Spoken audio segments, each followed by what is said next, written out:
Pertama sekali, saya memberikan kesyukuran dan kemuliaan kepada Tuhan Elohim, yaitu Tuhan Bapa dan Tuhan Ibu, kerana membenarkan kita menyambut Hari Yerusalem Baru pada hari ini. Mari kita ambil masa untuk mempelajari firman Tuhan dengan khotbah bertajuk, Ibu Syurgawi dan Anak-anak Syurgawi. Tuhan ingin mengajar semua manusia tentang takdir syurga. Sebab itulah Dia menubuhkan sistem-sistem di bumi sebagai gambaran dan bayangan kepada apa yang ada di syurga.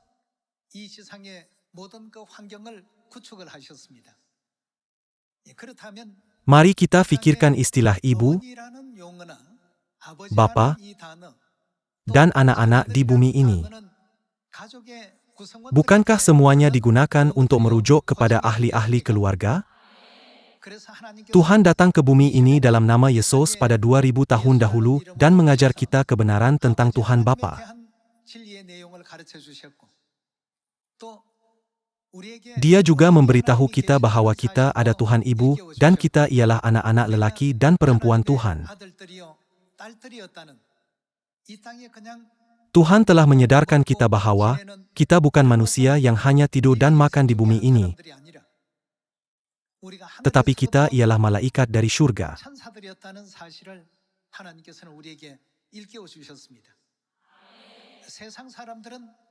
Orang di dunia tidak faham kebenaran tentang Tuhan Ibu dan kebenaran betul yang telah Tuhan nyatakan dalam Alkitab.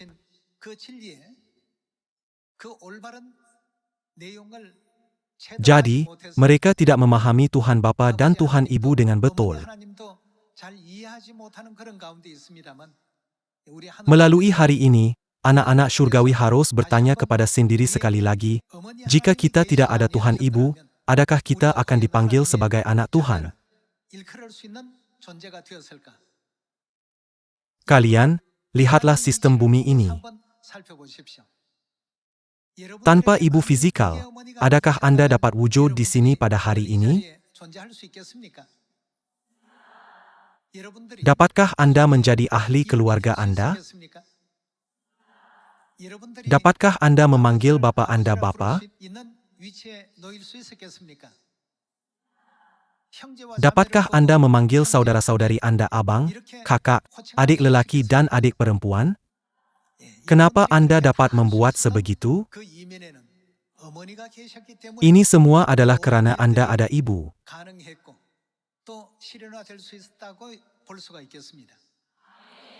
Begitu juga dengan prinsip rohani. Di dunia rohani juga, dapatkah kita menerima kehidupan tanpa ibu syurgawi? Tanpa ibu syurgawi, dapatkah kita memanggil Tuhan Abba Bapa?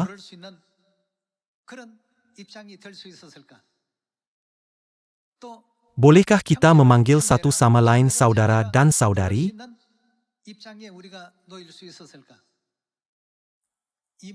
Siapakah yang paling penting di sebalik semua ini? Ibu. Memasuki abad ke-21, ramai saintis mulai menjalankan penyelidikan tentang persoalan kehidupan. Mereka bertanya, dengan mekanisme apakah kehidupan diturunkan kepada anak-anak? Mereka mendapati bahwa mitokondria ibu diturunkan kepada anak-anak.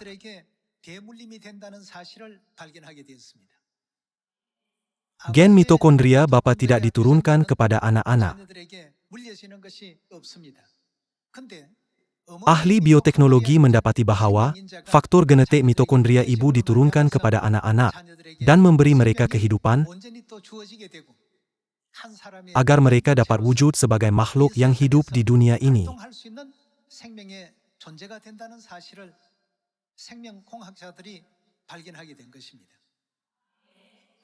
Kalau begitu, siapakah yang menciptakan semua prinsip dan cara ini untuk berfungsi seperti itu? Bukankah tertulis dalam buku Wahyu bab 4 ayat 11 bahwa Tuhan menciptakan segala sesuatu menurut kehendak-Nya? Anak-anak syurgawi wujud hanya apabila ada ibu syurgawi. Bukankah hanya anak-anak syurgawi boleh memanggil Tuhan Bapa dan Ibu, serta menganggap satu sama lain sebagai saudara dan saudari?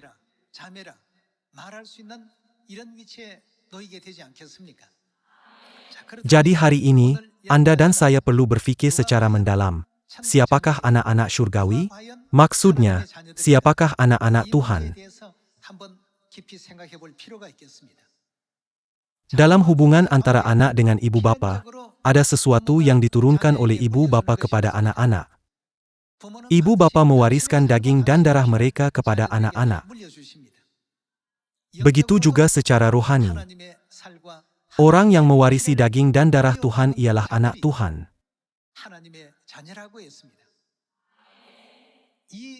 Tuhan memasukkan prinsip ini dalam kebenaran Paskah Perjanjian Baru.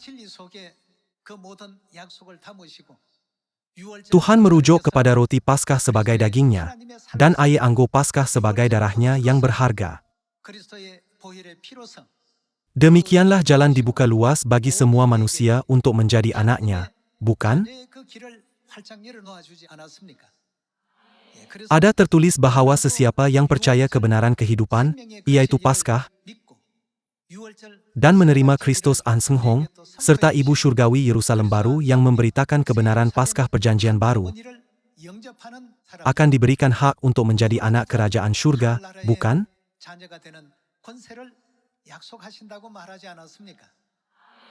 Kita dapat memastikan ini melalui buku Roma.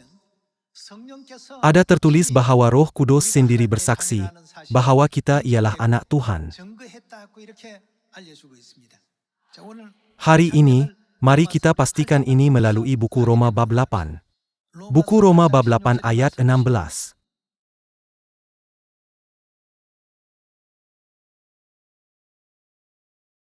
Roh itu bersaksi bersama-sama dengan roh kita bahwa kita adalah siapa? Roh itu bersaksi bersama-sama dengan roh kita bahwa kita adalah anak-anak Tuhan. Jika begitu, bagaimanakah Roh Kudus tahu bahwa kita ialah anak Tuhan? Kerana daging dan darah Tuhan berada di dalam kita, Roh Kudus sendiri bersaksi bahwa kita ialah anak Tuhan, bukan?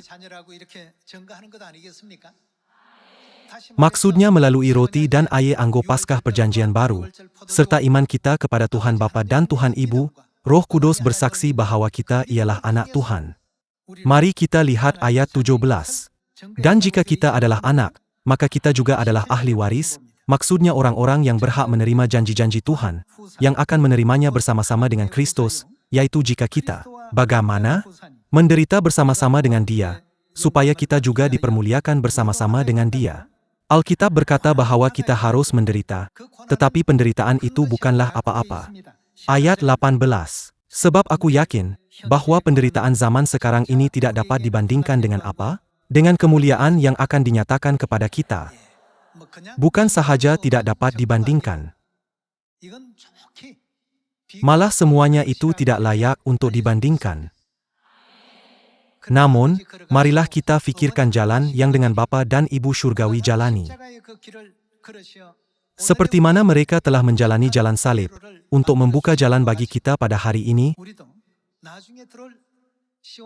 bukankah kita juga harus memikul salib yang sedikit berat, dan membuka jalan untuk saudara-saudari yang akan datang ke Sion kemudian?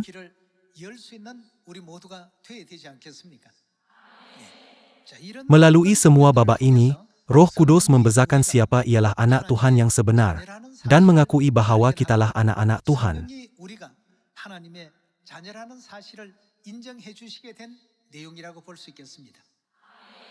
Ada 8 bilion manusia hidup di dunia ini.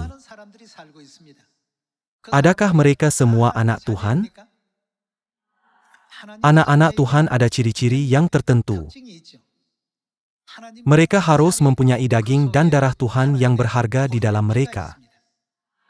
Namun, ini bukan sekadar daging dan darah. Ada perjanjian yang dibuat oleh Tuhan. Inilah prinsip, ciri-ciri yang dimiliki oleh anak ini, membuatkan kita boleh berada di sini pada hari ini, untuk memanggil Bapa Surgawi Bapa, Ibu Surgawi Ibu, dan saudara-saudari saudara-saudari.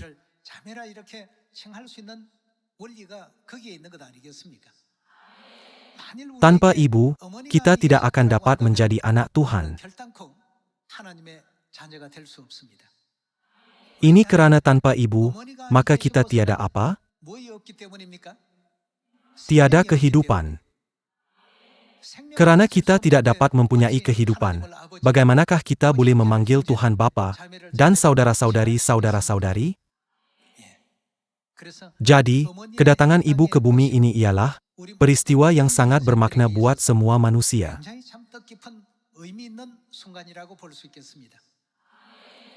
Kehidupan hanya wujud di tempat yang ada ibu. Kasih berlimpah-limpah hanya di tempat yang ada ibu. Kedamaian wujud hanya di tempat yang ada ibu. Adakah Alkitab dan para nabi membuktikan seperti ini? Ya, mereka sudah. Hanya apabila ibu datang ke bumi ini, barulah yang paling lemah akan menjadi bangsa yang kuat. Hanya apabila ibu datang, barulah yang paling kecil akan menjadi kaum yang besar. Permulaannya mungkin kecil, tetapi apakah yang akan berlaku apabila ada ibu? Ia akan menjadi sangat mulia. Fikirkanlah kerja penyelamatan dan penyelesaian Injil. Ada ramalan dalam Alkitab bahwa Injil kita akan diberitakan di Samaria dan sampai ke hujung bumi. Namun, jika ibu tidak datang dan tidak bersama dengan kita, Injil ini tidak akan diberitakan di Samaria dan sampai ke hujung bumi. Yesus telah bernubuat pada 2000 tahun dahulu, bukan? Siapakah yang akan mengumpulkan anak-anak syurgawi yang diumpamakan sebagai anak ayam? Menurut ramalan, induk ayam mengumpulkan anak-anaknya di bawah sayapnya. Apabila kebenaran ibu syurgawi akhirnya memancarkan cahaya Injil di Samaria dan sampai ke hujung bumi, Injil diberitakan di seluruh Asia, Afrika, Oseania, Eropa, Amerika Utara, Amerika Selatan, dan Korea. Berita baik bahwa ibu syurgawi telah datang. Benar-benar ajaran yang paling utama dan penting dalam Injil.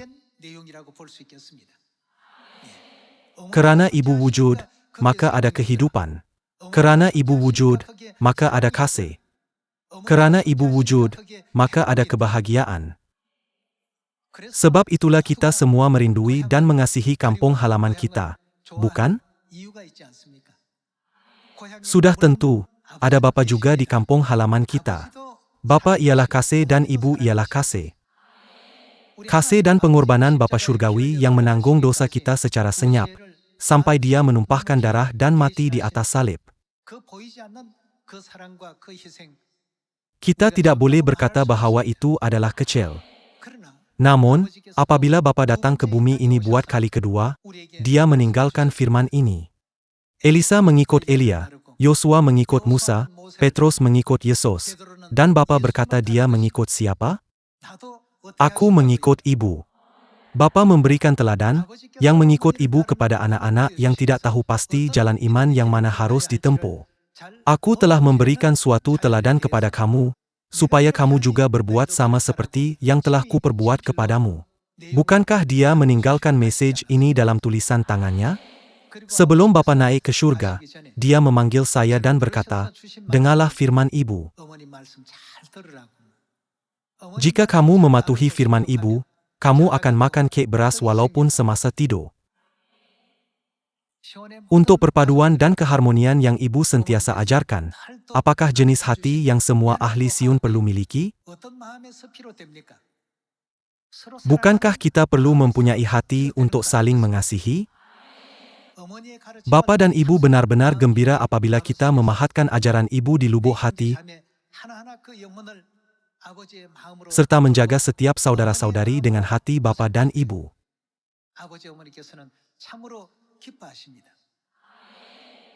Sekarang mereka betul-betul menjalani kehidupan pertaubatan. Bapa dan Ibu sedang melihat kita bersungguh-sungguh bersatu dengan ahli-ahli yang selalu tidak kita setujui.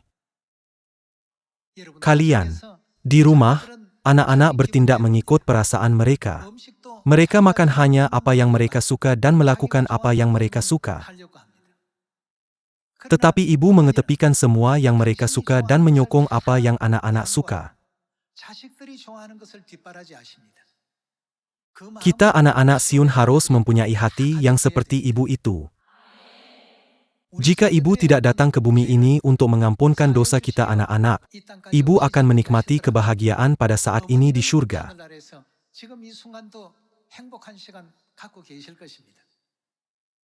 Namun, dia datang ke bumi ini, memakai kemah badan, menjaga dan menyokong anak-anaknya. Ibu risau iman kita akan jatuh atau gagal bertumbuh secara rohani, disebabkan kurang memahami firman Tuhan. Jadi dia berdoa sepanjang masa untuk anak-anak, sehingga lututnya berbelulang.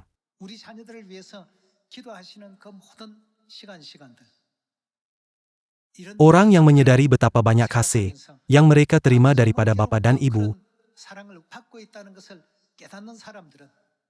harus menjadi orang yang dapat berkongsi dengan semua anak Sion. Tuhan telah memberi kita peluang untuk menghapuskan dosa kita dari surga dan sifat dosa kita, supaya kita dapat dimurnikan melalui satu sama lain, bergilap-gilap seperti kerakal yang cantik,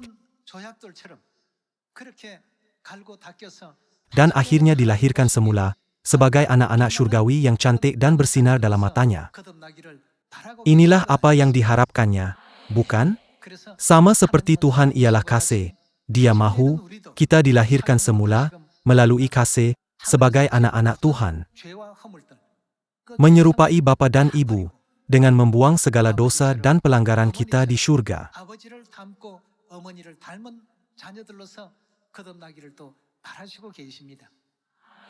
Hari ini, pada hari Yerusalem baru, anak-anak Sion harus coba melihat sekali lagi persekitaran kita. Sekaranglah masa untuk kita merenungi sama ada kita telah berusaha seikhlasnya untuk melindungi dan menjaga saudara-saudari dan membimbing mereka ke surga atau tidak.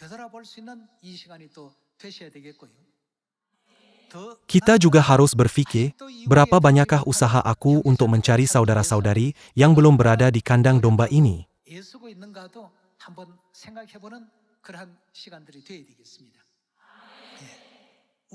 Kita mempunyai ibu surgawi. Di tempat yang ada ibu, pasti ada kasih. Di tempat yang ada ibu, pasti ada pengabdian dan pengorbanan. Di sana pasti ada layanan. Di tempat yang ada ibu, pasti ada kebahagiaan yang mekar melalui ibu. Bukankah Sion, yaitu gereja Tuhan, tempat seperti itu? Agar semua saudara-saudari yang hilang dapat kembali ke gereja Tuhan secepatnya, apakah yang harus kita lakukan menurut ramalan buku Yesaya bab 62? Kita harus menjalankan peranan pengintai dengan lebih bersungguh-sungguh lagi, dan mengisytiharkan kemuliaan Yerusalem ke seluruh dunia. Apakah yang harus kita lakukan sepanjang siang dan malam? Kita tidak boleh berdiam diri, tetapi harus bersuara. Mari kita lihat buku Yesaya bab 60 ayat 1.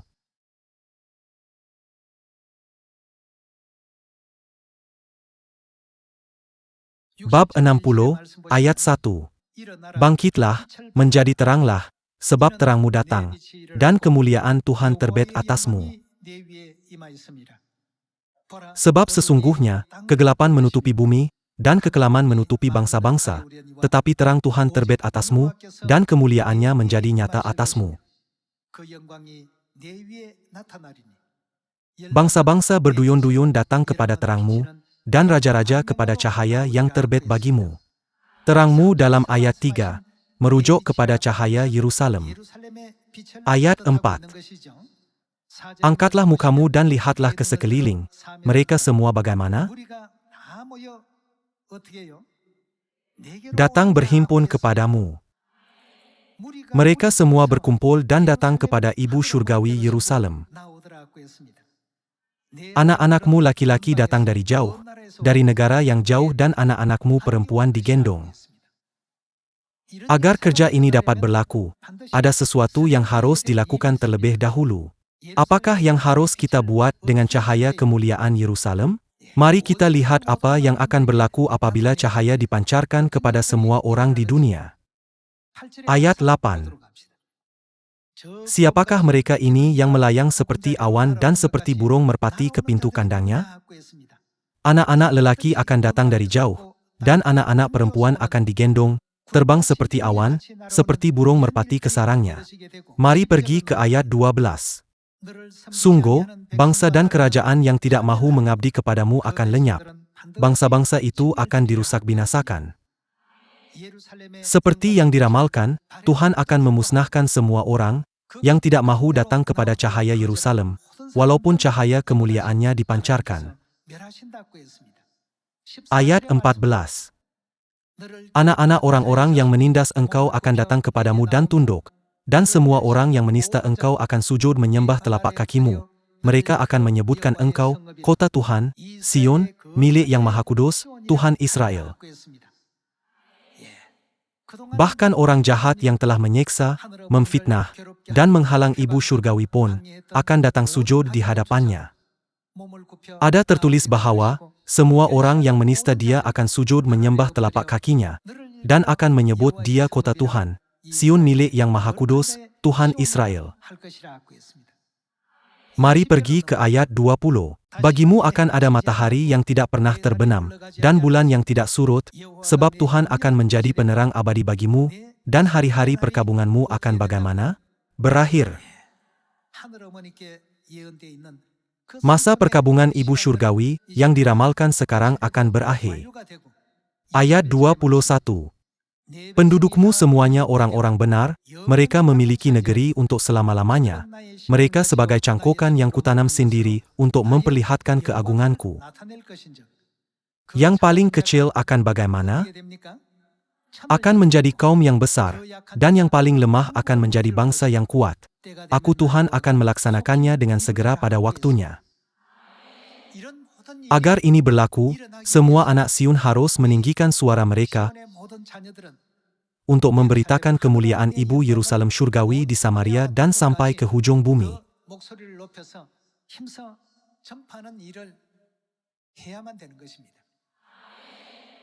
Selepas mendengar message tentang siapa, maka semua ahli Sion kita yang tersebar di seluruh dunia sedang terbang ke sini. Seperti ramalan, mereka telah mendengar message tentang Ibu Yerusalem Surgawi. Sekarang, mereka bertaubat dan kembali kepadanya. Kalian, karena ini ialah ramalan Alkitab, kita harus bertindak menurut apa yang diramalkan. Kita mempunyai Tuhan Bapa, Tuhan Ibu dan saudara-saudari kita.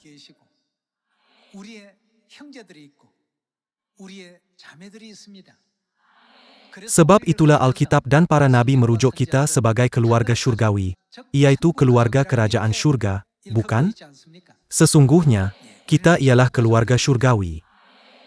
Karena orang di dunia tidak tahu bahwa Tuhan, yaitu Raja di atas segala raja dan Tuan di atas segala tuan, ialah Bapa dan Ibu kita, mereka menganiaya, mengejek dan menghina kita. Namun, tidakkah mereka tahu apabila surga yang abadi datang? Pada hari itu, mereka akan mengetahui segala-galanya. Mereka tidak akan dapat mengangkat kepala mereka kerana malu. Sama seperti yang digambarkan dalam perumpamaan orang kaya dan Lazarus, betapa iri hatinya mereka ketika melihat orang yang mereka halang dan fitnah berehat dalam pangkuan Tuhan, sedangkan mereka berada di neraka. Orang kaya itu pasti berfikir, Lazarus ialah orang yang diberkati. Semasa di bumi ini, Lazarus tidak dapat makan dan berpakaian baik. Semua keadaannya adalah teruk. Namun, di dunia surgawi, itu sama sekali berbeza. Bagaimanakah perasaan orang kaya itu melihat Lazarus duduk di atas tahta kemuliaan yang 1000 kali lebih hebat daripada apa yang dimilikinya? Hari ini, ada 8 biliun manusia di perkampungan global ini. Ada banyak orang, tetapi mereka tidak tahu kita ialah siapa. Mereka tidak menyadari betapa hebatnya kita yang melayani Bapa dan Ibu. Namun, pada hari kita kembali ke surga menurut buku Wahyu bab 22, Tuhan akan menjadikan kita apa?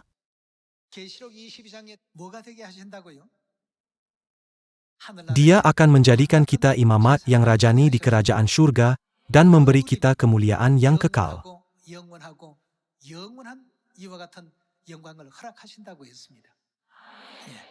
Mari lihat satu ayat lagi dalam buku Yesaya bab 62. Buku Yesaya bab 62 ayat 6. Di atas tembok-tembokmu, hai Yerusalem, telah kutempatkan pengintai-pengintai. Sepanjang hari dan sepanjang malam, mereka tidak akan pernah berdiam diri. Hai kamu yang harus mengingatkan Tuhan kepada Sion, janganlah kamu tinggal tenang. Dan janganlah biarkan dia tinggal tenang, sampai ia menegakkan Yerusalem dan sampai ia membuatnya menjadi apa? Kemasyhuran di bumi. Kehendak siapakah agar Yerusalem dihormati, dimuliakan dan dipuji oleh dunia? Ini ialah kehendak Tuhan Bapa. Ini juga kehendak semua ahli keluarga surgawi kita. Apabila kita melihat kembali, semua masa ibu sendiri membimbing anak-anaknya secara senyap, kita dapat melihat bahwa dia benar-benar layak menerima kemuliaan dan lebih banyak penghormatan. Sebagai anak, kita harus ikut jalan ibu sehingga akhir. Marilah kita bersatu dan berkongsi kasih dengan semua anak Sion. Sebaik sahaja kita memasuki surga, kita akan menyadari bahwa saling membenci dan mencemburui adalah sama sekali tidak dibenarkan bagi pendosa. Bayangkanlah apa yang kita lakukan di bumi, disiarkan di skrin surgawi di depan malaikat. Bagaimanakah jika kita selalu membenci seseorang? Bagaimanakah jika kita selalu cemburu kerana berasa rendah diri? Betapa malunya kita jika melihat sendiri berkelakuan seperti itu? Saya berharap bahwa semua ahli keluarga surgawi akan menjadi kasih dan menyerupai Bapa dan Ibu, memandangkan Tuhan ialah kasih. Sekarang kita semakin dekat dengan hujung tahun. Ketika kita melihat kembali iman kita sepanjang tahun lalu, mari kita bertanya kepada sendiri, adakah aku sedang berubah menjadi anak yang dapat dibanggakan oleh Bapa dan Ibu? Sudahkah aku dilahirkan semula? Semua orang di sekeliling kita harus berkata, ahli-ahli gereja Tuhan benar-benar berbeza. Mereka ada banyak ciri-ciri yang baik. Ibu surgawi yang membimbing mereka ialah jenis orang apa? Mereka mungkin berasa ingin tahu lebih tentang ibu surgawi. Kita harus menyentuh hati dunia melalui perbuatan baik kita seperti ini, bukankah? Kuasa Tuhan yang tidak kelihatan, sentiasa membantu dan membimbing kita, supaya kita tidak jatuh ke jalan kejahatan, tetapi sentiasa berjalan di jalan kebenaran dan sampai di surga.